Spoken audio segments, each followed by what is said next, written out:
দোসর ছিল, তারা যখন তাদের সর্বোচ্চটুকু চেষ্টা করে, তখন এই মুন্সিগঞ্জ সহ বাংলাদেশের প্রত্যেকটি জেলায় ছাত্র জনতা একটি ঐক্যবদ্ধ প্রতিরোধ গড়ে তোলে এবং 5ই আগস্ট ছাত্র জনতার ঐক্যবদ্ধ প্রচেষ্টায় ওই স্বৈরাচার ফ্যাসিস্ট খুনি হাসিনা দেশ ছেড়ে পালাতে বাধ্য হয়।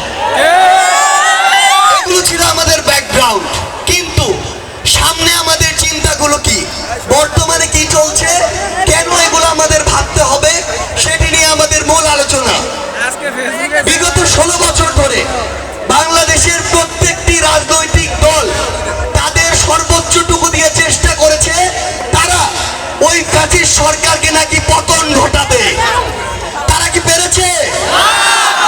বিগত 16 বছর ধরে বাংলাদেশের বিভিন্ন রাজনৈতিক দল বিভিন্ন ঈদের পরে, পূজার পরে সহ বিভিন্ন সময়ের পরে বিভিন্ন প্রোগ্রাম দেওয়ার চেষ্টা করেছে এই ফ্যাসিস্ট সরকারের পতনের জন্য। তারা কি পেরেছিল?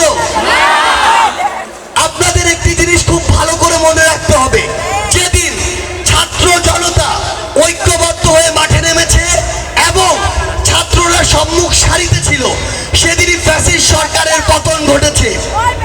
এখানে দুটি গুরুত্বপূর্ণ বিষয় রয়েছে। প্রথম বিষয়টি হচ্ছে এই যে ছাত্র জনতা, এই ছাত্র জনতার উপরে বর্তমান বাংলাদেশের মানুষের যেই আস্থাটি রয়েছে, বাংলাদেশের তথাকথিত রাজনৈতিক দলগুলোর উপর বাংলাদেশের মানুষের ওই আস্থাটি আর নেই।